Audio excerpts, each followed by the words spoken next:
Hi, everybody. Welcome to Amigos. I'm John. And I'm Aaron. And today, Aaron, we're talking about international 3D tennis. Mm. Aaron, if there's anything that got gamers excited back in the early 90s, it was the words 3D. Yeah. 3D, Yes, I agree with you. We're on the same wavelength here. Now, Because, you and I are at vastly different ages, as you like to point out. And so I didn't really catch the wave of 3D. By the time that 3D was a thing for me, 3D was already really a thing. It was I to me, my first brush with 3D was on the Super Nintendo in the mid 90s with a game like Star Fox or something like that.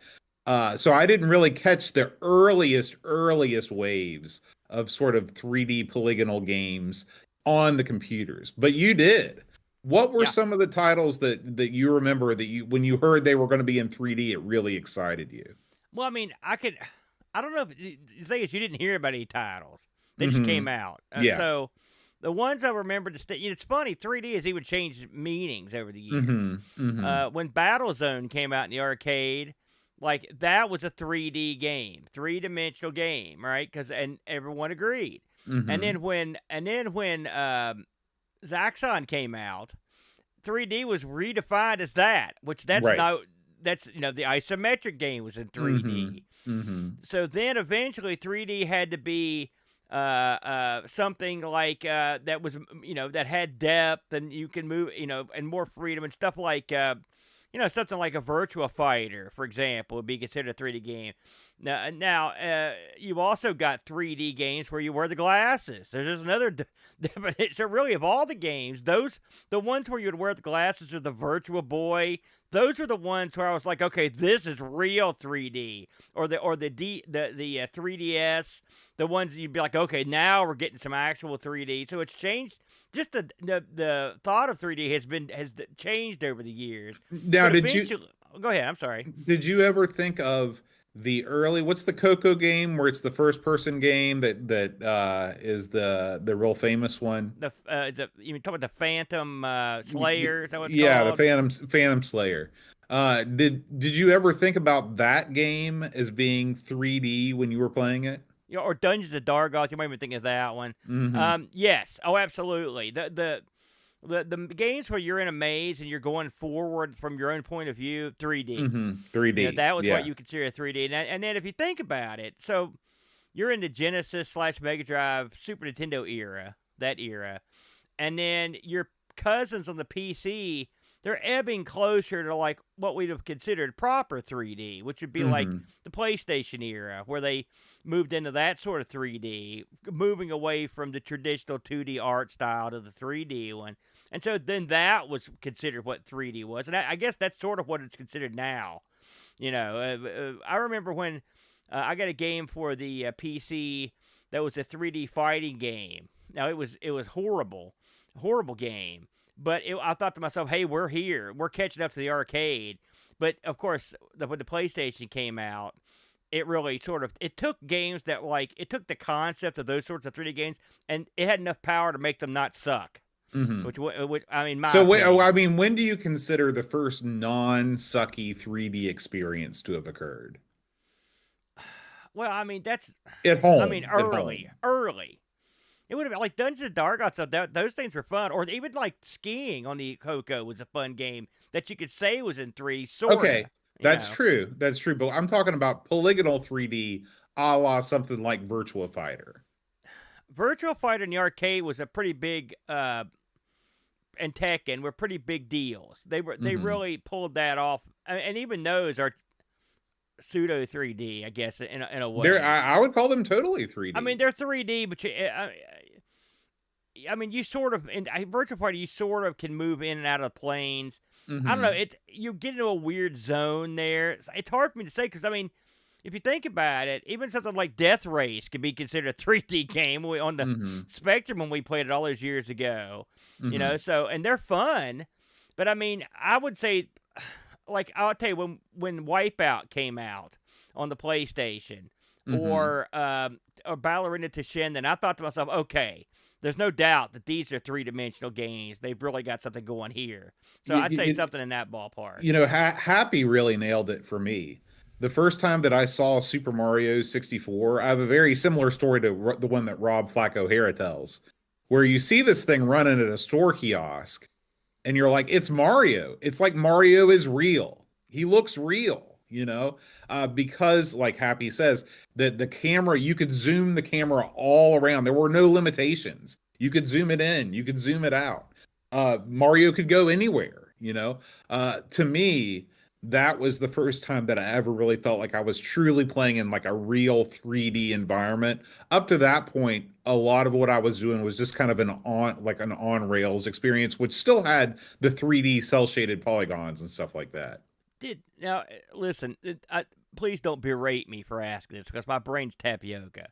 Did Mario 64 come out before or after the original Tomb Raider?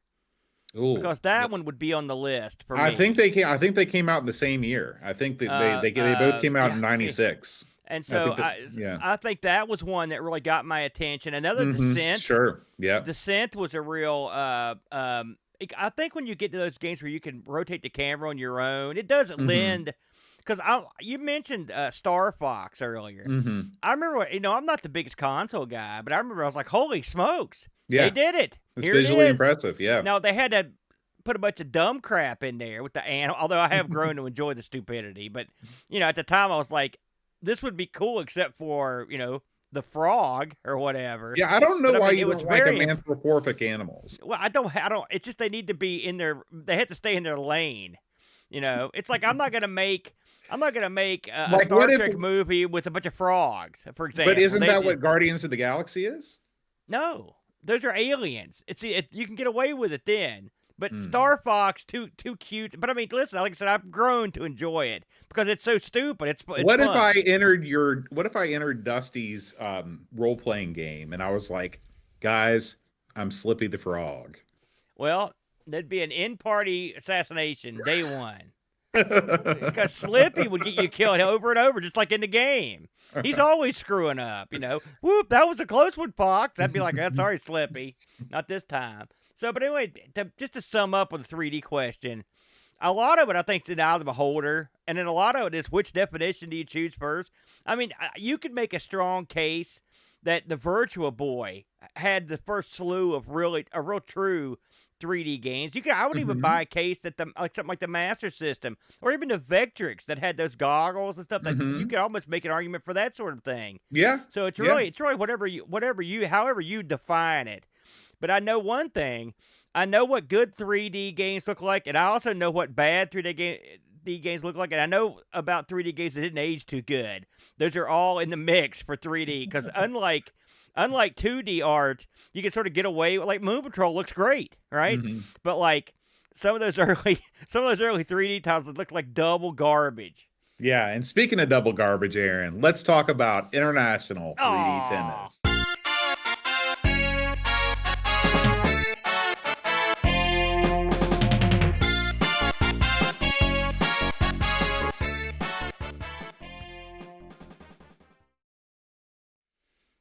Man, I love that theme so much. It's so, I mean, I don't know, but it's not very Tennessee, but it's something, I love it so much.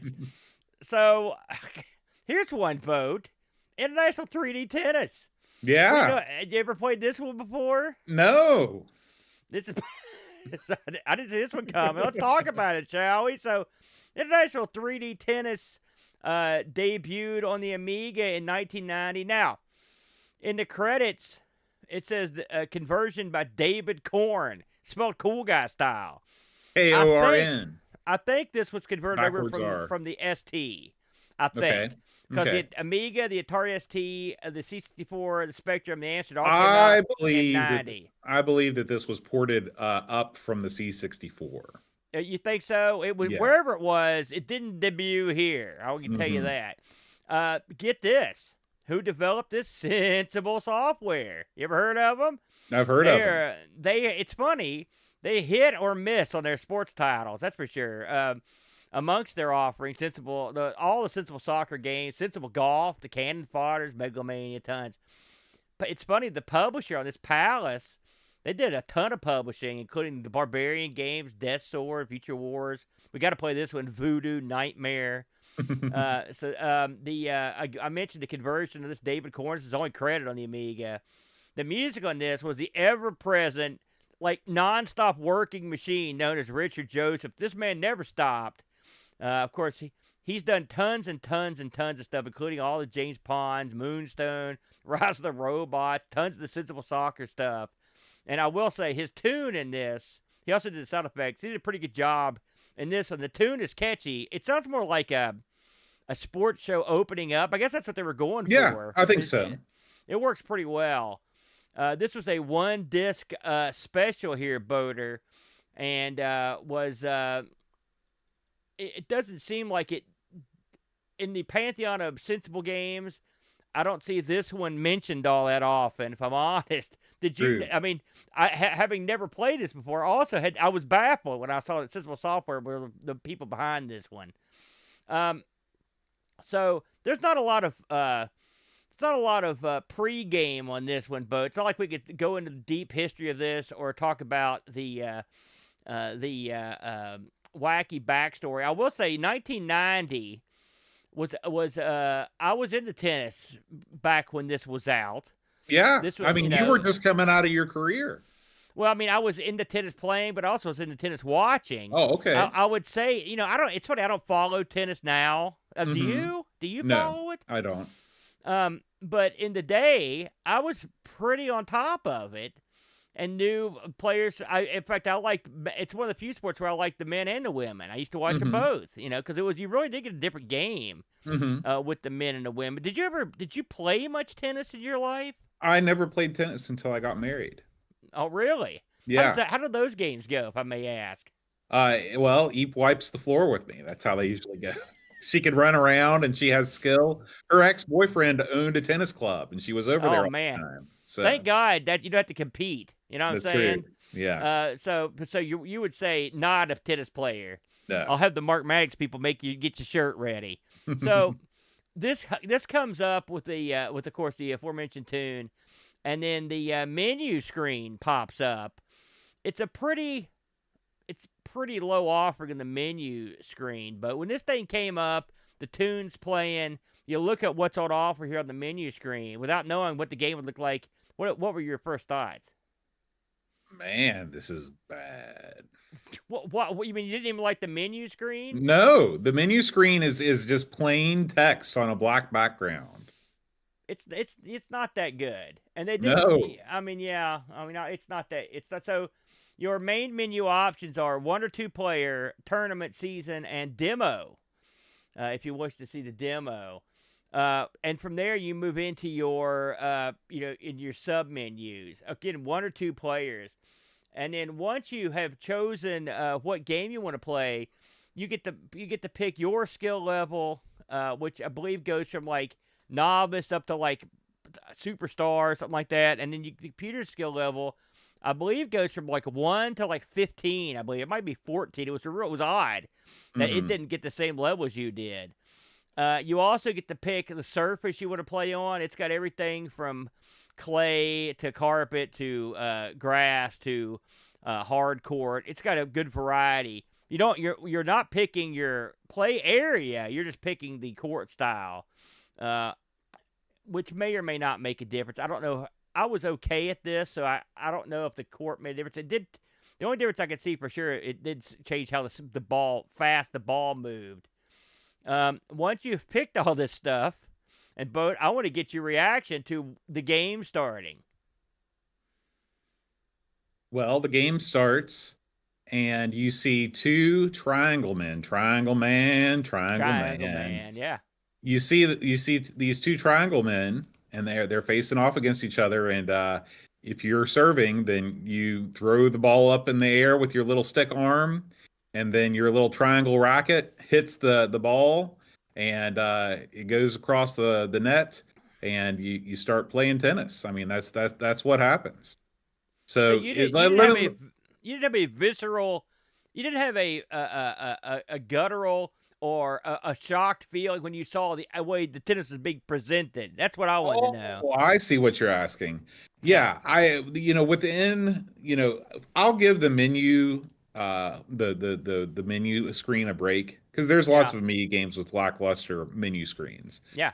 But when this thing starts up, let me paint you a picture if you're listening on the radio. What you have is you have a tennis court rendered in one color. Then you have your two players. Your players are stick figures. One, you have pale flesh, what that fills in the triangles, and your stick arms are colored pale. Then you have a triangle body and a sort of a triangle shorts with some stick legs. One player is black, the other player is white. Their kit, as they call it in the tennis world, and you are playing in what appears to be a polygonal wasteland. You are there's no color other than it's sort of an off color of the color that you've chosen.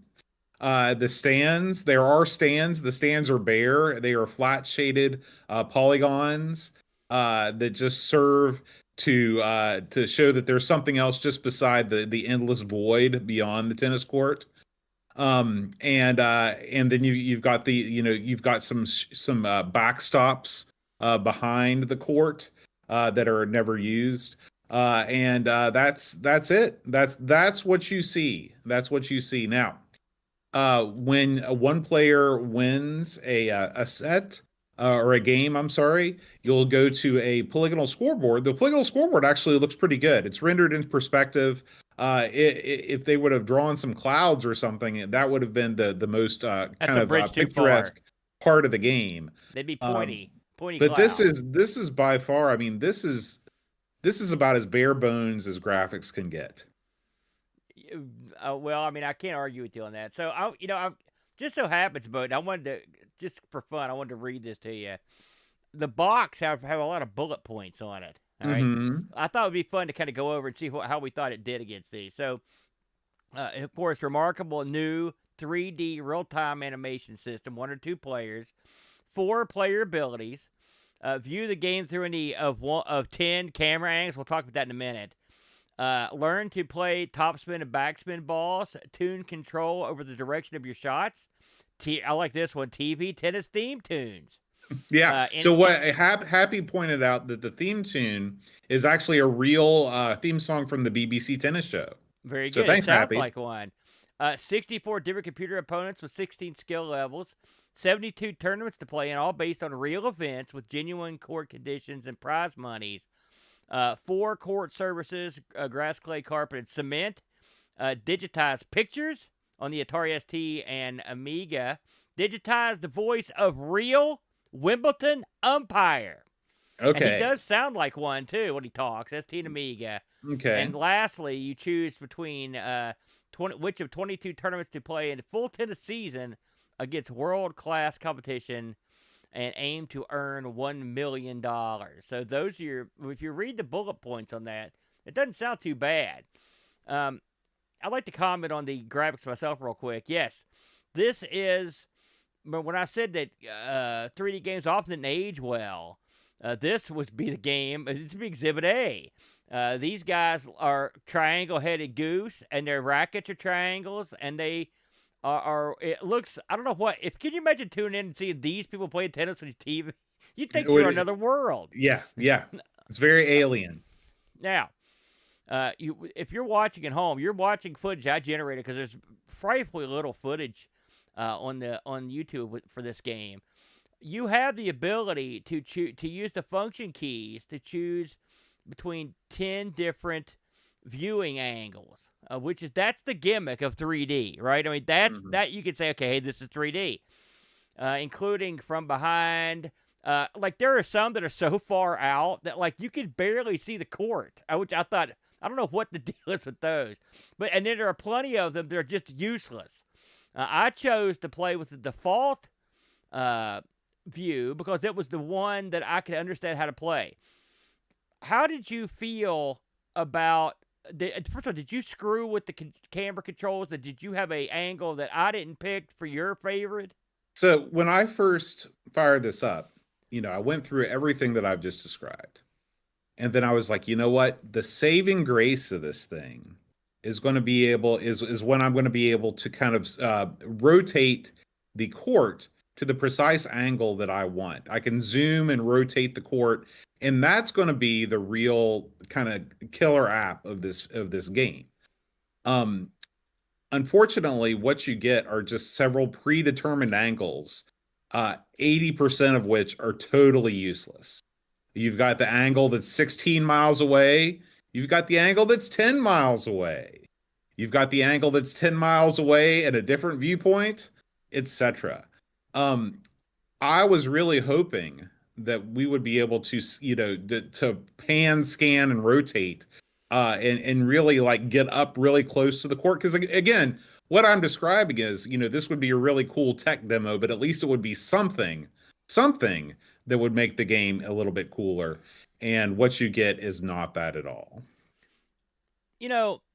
I'm with you, by the way, on that.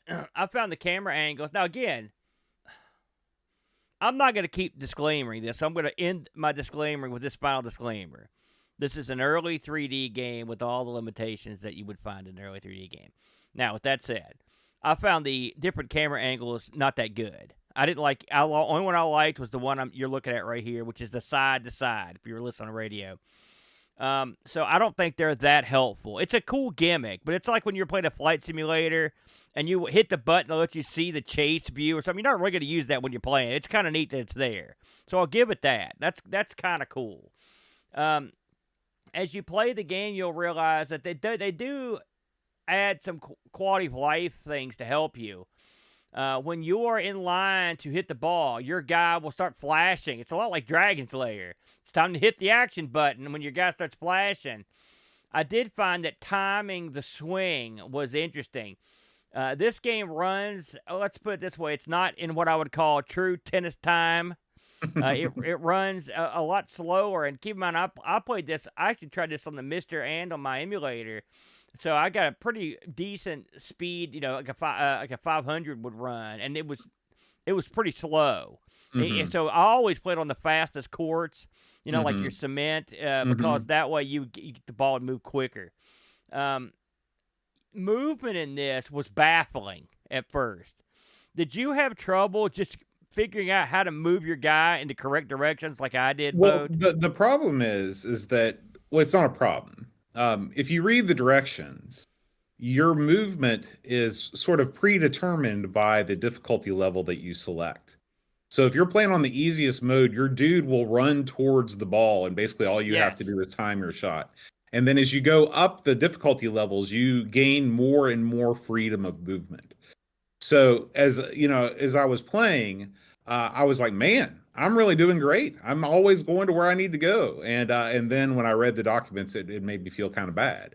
And Yeah. so that was I understand why they did it, and it's not the worst thing in the world, but you just got to be aware that you got to read the directions. And reading the directions when I play any kind of a sports game is not something I want to do, especially a game like tennis, which should be self-explanatory. So I've got the controller I used right here. I'm going to show you how I played this game. So the controls are real screwy because they have to cover a bunch of contingencies, and I couldn't get anywhere. I'm using this controller right here. If you're listening at home, I think it's an NES controller, and so I couldn't get anywhere until I did this. I played with the controller like this, with the Hmm. thing turned sideways, and then I had my hand at the top to use the buttons, and then once I did that, I could control the guy pretty well. Well, Again, and again, it's because of the angle that you're playing at. If you would have right, rotated the exactly. angle of the court, you could have played normally. Right, but I wanted that angle because I didn't like the other ones. That's the problem. You mentioned that auto run. I didn't like that. I mean, I can understand why it's there, but I went to a level where I'd have that Hmm. because what's the point of that? You know what I mean? It's Hmm. like Yeah, I've always hated like in baseball games where they have that, where it's like all the fielding is automatic. That's no yeah. good. Now, just like in it's funny with 3D stuff, you're always having trouble judging depth, or Hmm. in this case, the length of where the ball is going to land. And I will say, after playing this I played this because I was listening to a show, and Mhm. so you know, it's one of those deals where you put the game on while you're listening, and so I Sure. ended up playing this for a long time, over a Mhm. series of couple nights, and I actually got pretty good at the game to the point where I could beat the computer like on a lower level, you Mhm. know. And the computer, I will say, the skill level seemed pretty appropriate because when you play the computer, they're not that great. They're real bad on the early levels, and you can make them to where they return everything. So I thought that was okay. One of the, it's a funny thing about this game, but I don't know if you're going to agree with me or not. But this game, this game has, as a tennis game, if you throw out the graphics, the tennis portion of this game is slow and plodding, but there is some decent tennis to be had. I Sure. had some real good rallies in here. When you look at the docs, they talk to you about how to add top spin and backspin to the ball, and it actually works, which is kind of fun. So you could actually give the ball some spin. I used to love doing that in real tennis back in the day, especially with my patented drop shot. I love Mhm. that. So that was kind of fun. And I also loved in this game, you can do it. In most games you can't. I love playing the net. And so I rushed the net a lot on the computer, and that net press did usually I had a pretty good success doing it. When I could when I could return the ball off the serve.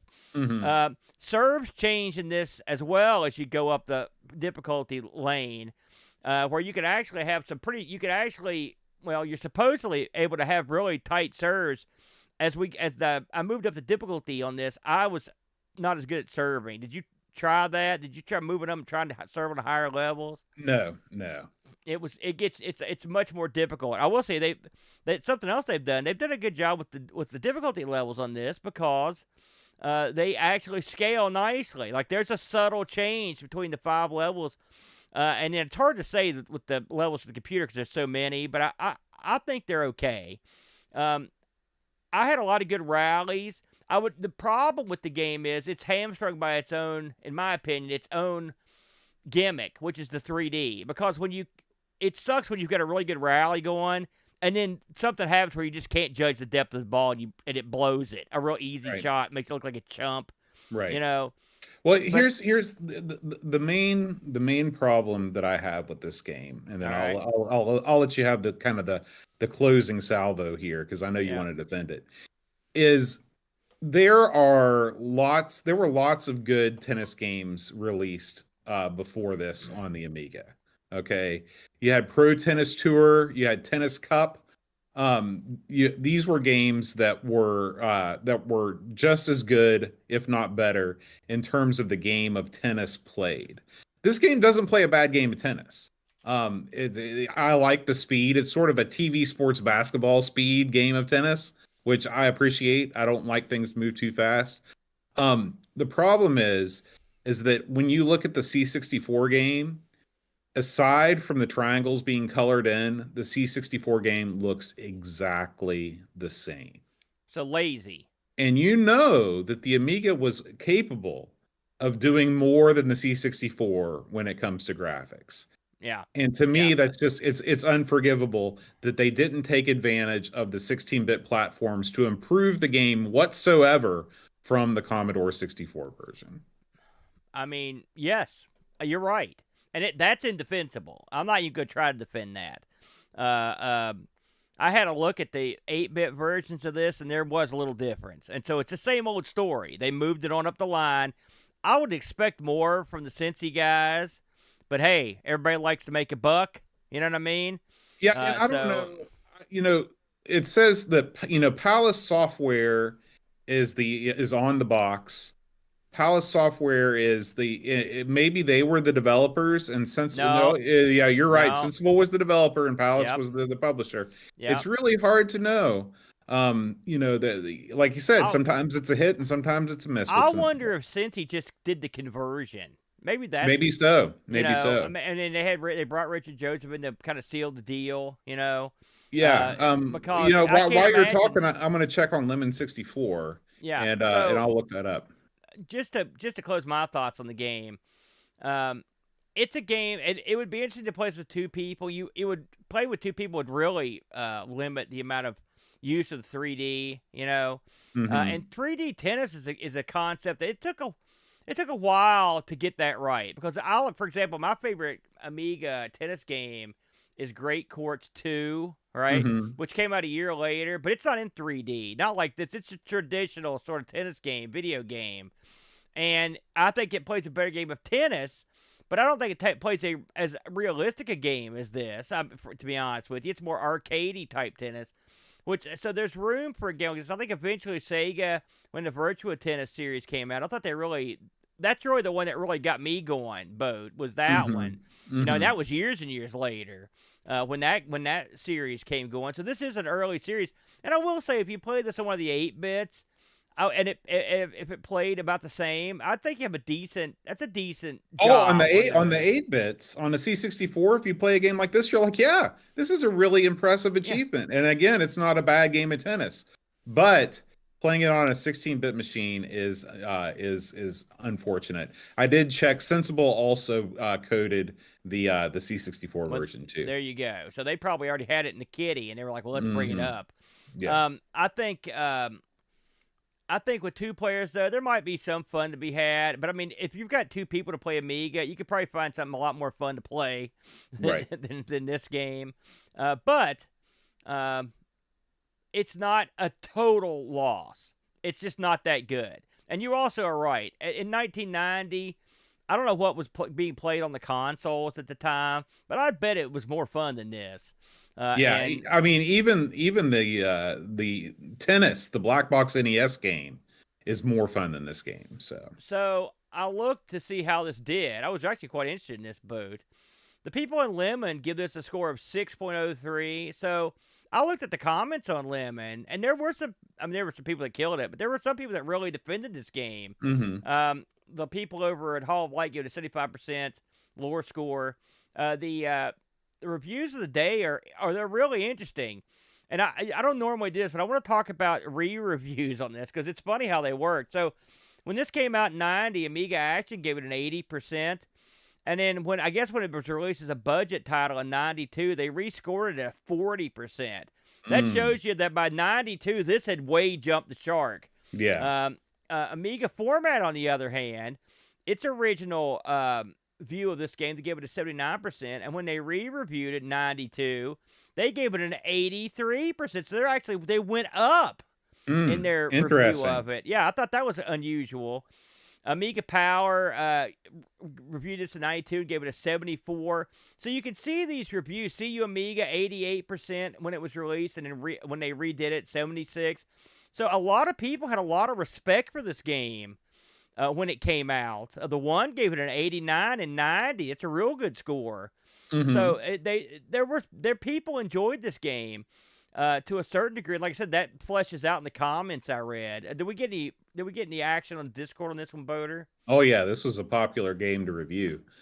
David Hearn Ryder writes, "Plodding 3D simulation played on the moon on empty courts by drunk cardboard cutout stick figures." Oh, God. Yeah. Jeez. You can tell he's a writer. The No 3D kidding. engine was impressive. The sound was nice, but the rest of the Vacus experience left you feeling as hollow as the disembodied polygonal players looked. When you saw your SNES buddies playing fun alternatives like Super and Smash Tennis, then look back at this mess, you could only do one thing: format the disc. A double fault Wow. 2 out of 10. Who wrote that? That was David Hearn Ryder. That was vicious. Yeah, yeah. Coming up next, in a similar vein, Pajako6502 writes, someone somewhere coded a tech demo of what is ostensibly Pong with living candy wrappers that can move around the screen. Oh, And someone else somewhere said, hey, here's a check, ship it. The controls are mostly unusable, and while the 3D cameras are quite neat, most of them are useless. Also, a strip poker game out there is missing its music. It's good, but it doesn't belong in this game. I managed about 20 minutes before turning it off as I found it dull and unexciting. Having also speed dated the 8-bit versions, this definitely feels more at home there, and you can play the C64 one for the best experience.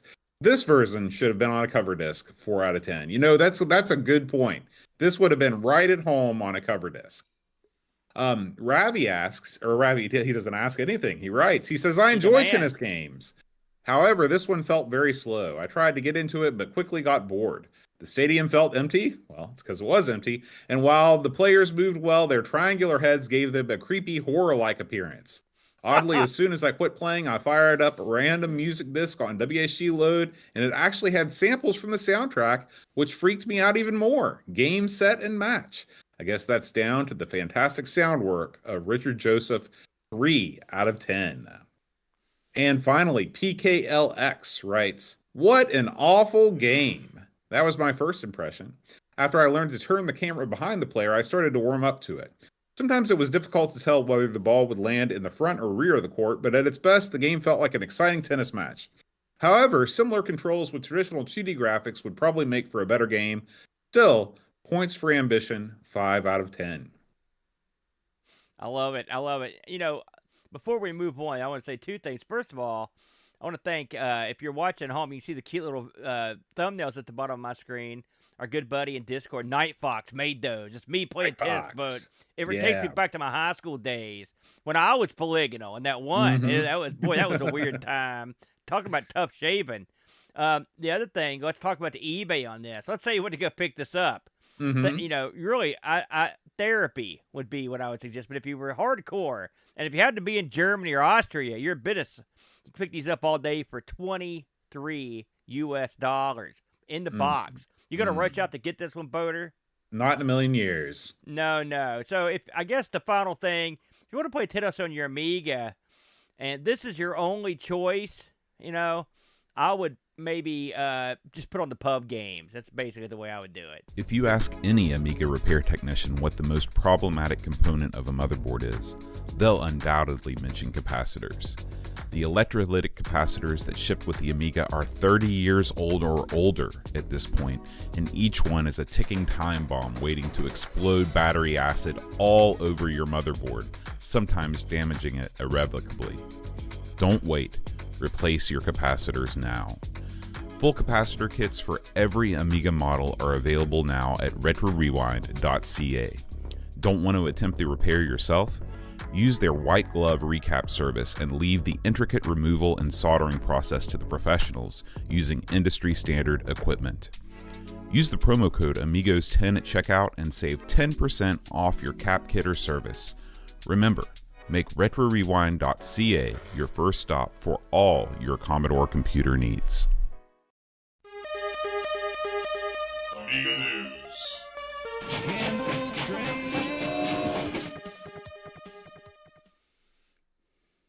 All right, Aaron, it's time for the news of the week, the best news of the week. Your boy, your best retro buddy, Parafractic, aka Christian Simpson, aka Retro Recipes, has some exciting news about his purchase of Commodore and what that means for the future of Amiga. He has he's in a recent update to backers of the new Ultimate C64. He answers the question of the Amiga. He says, and yes, to those wondering, Amiga is on our radar too. Aaron, the Ultimate Amiga is on its way here. It's the Amiga you've always wanted. It's everything you wanted the un-Amiga to be, but wasn't. Are you going to be first in line to pick one of these up? No, sir. I've got the Ultimate Amiga. It's called all the Amigas, because even your 1000 will play almost everything. So one thing about, listen, we play games, both. You may have not heard. And so, do we care about 3D volumetric ray traced fog? No. I don't know what that is, but we don't care about it. Do we care about running modern stuff? I don't care. I want to run old games. There's tons of them we haven't played. So I don't care about updating the Amiga with some kind of Ultra Amiga. I'm happy with, I don't think they're going to do that. But in terms of this guy going after Amiga, good luck, pal. Because I can tell you right now, after his recent escapades, whoever owns all the copyrights for the Amiga are going to be thinking to themselves, hey, I'm going to the money bank here. These things are worth 50 times as much as I thought they were. And I'm sure they're not going to be easily obtained. But then again, I've been wrong before. So, what can I say? I don't know what to say about this story anymore. It's, would I want this guy to own all the Amiga trademarks? No, not really, to be honest with you. But, I mean, it doesn't matter. none of this matters. I mean, it's, who owns the trademarks to RCA or Zenith? You know what I mean? People. Yeah, but are you going to run out today and go buy yourself a new RCA Well, product? people are not passionate about RCA like they are Commodore and Amiga. Radio people are. They're super passionate about it. Who owns Philco? Those people are passionate. There are probably way more people into Philcos and RCAs than into Amigas. Just we don't know about them because that's a whole different level of interest. That's true. Different You've got a point. hobby. You've got a point. But it doesn't matter. So it doesn't leave a bad taste in my mouth. Yes. Am I happy about it? No. When I looked at the first 3 lines of this that I wanted to throw my monitor on the floor and stomp on it, yes. I'm not gonna lie. I don't like it. But I don't like a lot of stuff that's a lot more important than this, and it's beyond my ability to change as well. So just gonna sit back and see what happens, Boat, and hope for the best. That's all you can do. That's right. What do you think? If this, I like the idea of a well-made Amiga, 1200 lookalike that has options for, with a nice FPGA in there by a well-known, FPGA developer, a good mechanical keyboard, a translucent case option, lots of connectivity options. If they can keep the price at $350, like they did the C64, I think that's a very viable product. I mean, that's well into like a kitted out Mystery territory, and I don't have any particular ill will against these guys. I wish them well. I would like, and maybe I'm out of the loop here, but here he comes. What's this guy's name? Perry Fractic, whatever his name is, him and his wife, his dogs. They've done all this. They've got this. They've got a hodgepodge of former Commodore associates involved. Yeah, yeah. Like, where is this guy? Like, I feel I'm not saying we're at the top of the food chain in the Commodore and Amiga community, but we're in the ball game, and I know guys that are at the ball game in the Commodore community. Like, where's this guy? Has this guy been reaching out? Has he been saying anything? Has he been talking to anybody? Because the little guy makes up the majority of your crowd. Was this guy ever an active member of the Amiga or Commodore community before this crap went down? I never seen him do nothing, and I'm there. I keep my eye on my finger on the pulse of stuff. So mix it up a little bit, pal. That'd probably go a long way to, melting some of the ice, and we could just. And I don't want the plastic, fantastic doofus guy that I see on the show. I want the real guy to show up. Say, hey, here I am. Like, I want that guy. Get yourself out there a little bit. That wouldn't hurt either. I don't think this guy's having any problem melting the ice. Well, I don't know. You're right. I don't know. What can I say? I'm just saying don't you think it'd be nice to at least add a little bit of an outreach? Not just to us. I'm talking I don't know what go to Amiga Bill's show. How about that? That'd be a good start. He's so much bigger than Amiga Bill. Go talk to Ravi and Dan. How about that? But he's big, but not in our community. He's not. I want to see him in our community talking to people. That's what I'd like to see. Okay. All right. There you go. All right. Yeah, just take a couple deep breaths. I'm going to move on to the next story. Thank you. This 90s Amiga mascot is coming back. This is James Pond. This is my favorite story of the week. All right. So it says that James Pond is back, and the creator is not happy. So this is the creator of James Pond, who is Chris Sorrell. He says that he's slammed the new developer and distanced himself from the IP entirely. There's 2 new games coming out, James Pond Rogue AI and James Pond A Bit of a Stretch. They're being made for mobile devices. They're being developed by Gameware Europe. Its website is full of AI generated art, and the art it uses for the 2 James Pond titles don't even feature the title character, just some bespeckled human children. So this is the problem, This is the problem is that this guy in 2013, he allowed the studio to attach his name to what he calls a shambolic Kickstarter campaign for a new James Pond game back in 2013. I remember that. It failed, didn't it? Yeah. He says, I stupidly allowed my name to become associated with their bottom feeding enterprise. So he is this is the problem with these, with these rights. Rights get bought and sold, and sometimes they end up well out of the creator's hands and into the hands of some people that are really not doing justice to the original material. So it's a sobering story. So So you're telling me this guy? So let me get this straight. This guy, he made the James Pond games. He was mhm, creator. mhm. And he owned the IP, but then he sold it. Is Well, that no, right? I don't think he ever owned the IP. I think that Yeah. the developers, whoever put out James Pond, I can't remember if it was Ocean or if it was somebody else. You know how things go in the with these IPs, they get bought and sold and whatever. And so, but Sorrell thinks the James Pond name has become so degraded, he doesn't even want to be associated with it anymore. And he admits that he's been turning down James Pond related interviews for years. So Well, that's I that. mean, this is the same old sad story, isn't it? I mean, when you don't Mhm. own that IP, and who knew when he made the original James Pond and signed a contract with whoever in 1987 or whatever, he didn't think in his wildest dreams that someone would be playing these things like on a phone, like in 2025. There's that it's madness.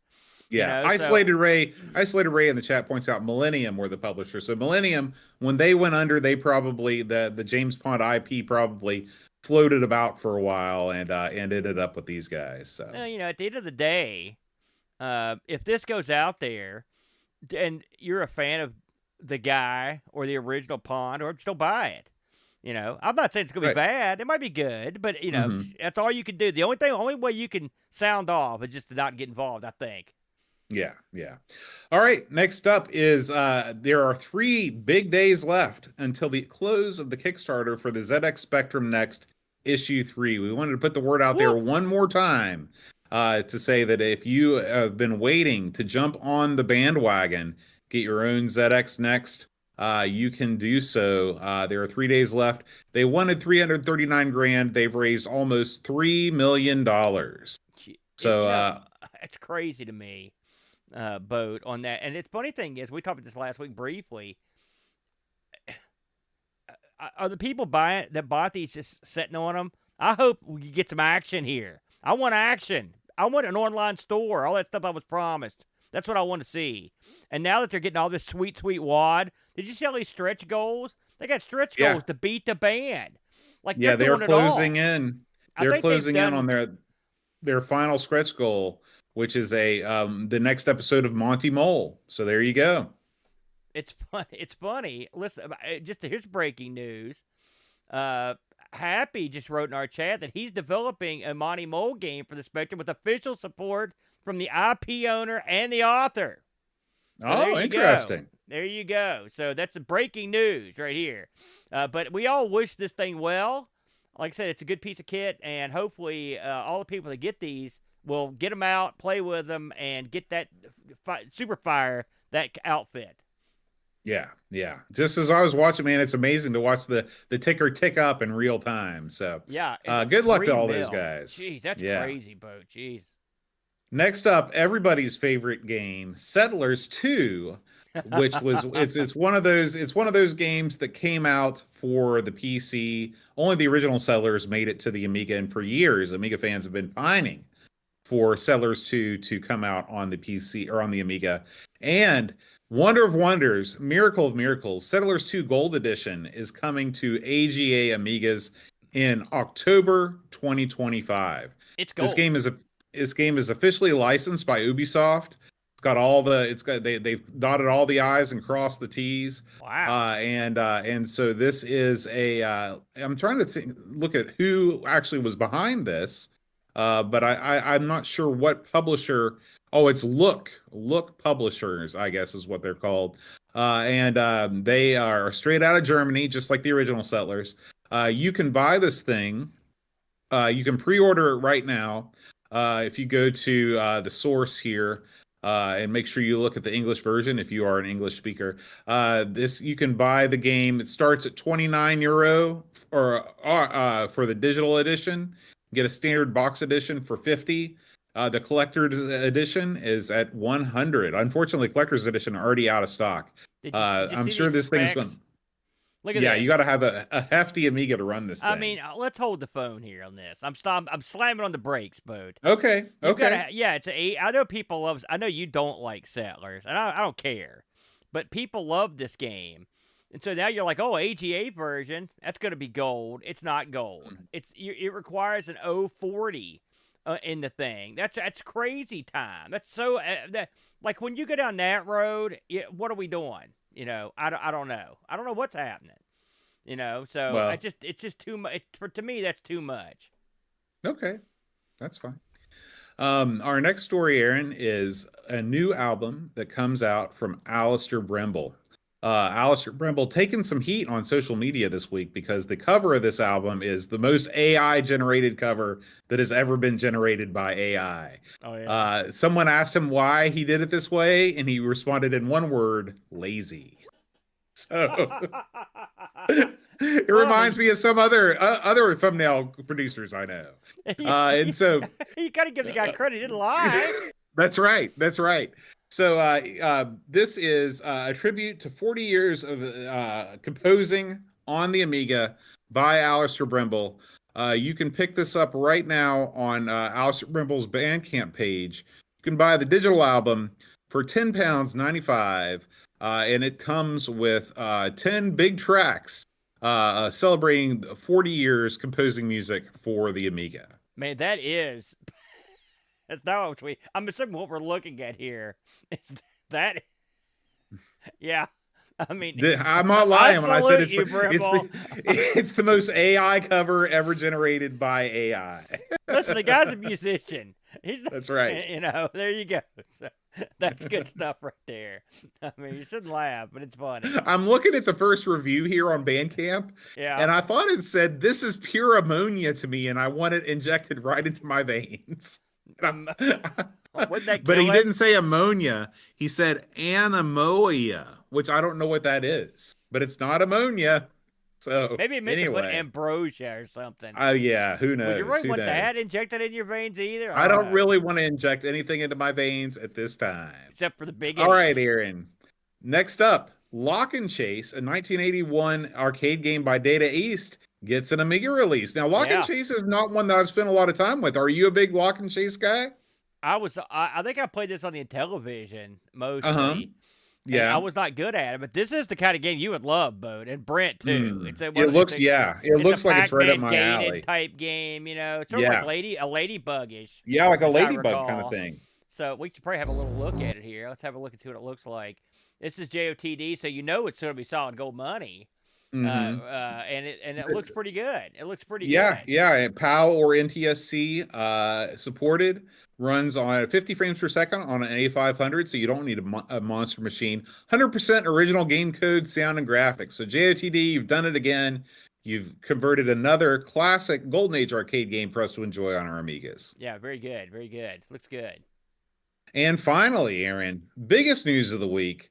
After months of uncertainty and hesitation, Atari Unlimited presents the Atari Lynx with Gates of Zendikon. The Atari Unlimited show has premiered, Aaron, and it premiered in a big way.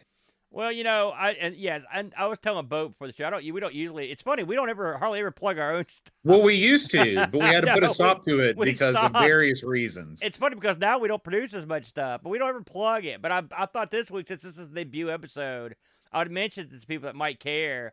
That's me and the Brent have replaced the Atari ST show with a more broad Atari topic called Atari Unlimited, and we started our show out this week with a game on the Lynx, Gates of Zendikar and Zendikon. Fun game, and we learned about the Lynx, a lot about the Lynx. The Lynx got a lot of Amiga connections, but I mean a ton of them, including R.J. Michael and Needles, and of course Jack Attack himself. Trammell is heavily involved in the Lynx, so a lot of the old players are involved. It's almost like Trammell's revenge for the Amiga was the Lynx in a weird way, because it's the one time where he actually beat the Amiga people that made the Lynx and brought the Lynx to Atari.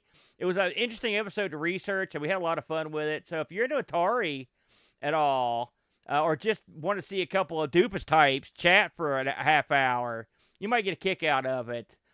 We enjoyed it, and we're looking forward to tackling more Atari stuff in the future. So a lot of fun, Bo. And I know you're a big I cannot Atari guy wait. too. I am.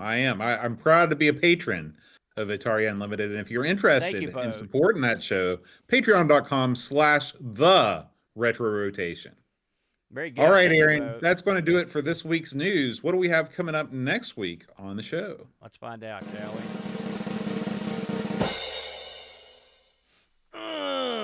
Yes. This is it, Aaron. It's finally happened. It's Archon. Can you ladies believe and it? gentlemen. I'm so happy. 517 episodes in. We are going to Yes. cover Archon, one of your favorite games. It is. It is a great game. I'm going to tip my hand here already because it's going to be hard. Now, I've played Archon on every conceivable machine, I think. So we'll see how the Amiga stacks up to some of the other ones I played, because this is another title that came screaming off the 8-bits. But as a concept, as a title I really enjoy. And as you'll recall, when we did those year-to-year episodes on the Amiga, this is one of the earlier titles of some renown that was released there. So it should be a lot of fun to talk about. Right. All right, Aaron. Well, that's going to wrap up this week's show. As always, if you want to support Amigos, get access to our Discord server and get rad magnets every year. Yeah. Go to patreon.com/Amigos podcast. We'd love to have you as part of our Amigos family. And we will see you next week with Archon. Until then, adios. Amigos is made possible by contributions from listeners like you. Patreon supporters help choose the games we play, receive exclusive magnets, and get access to the Amigos Retro Gaming Discord server. Visit patreon.com/Amigos podcast if you'd like to support the show and join our community.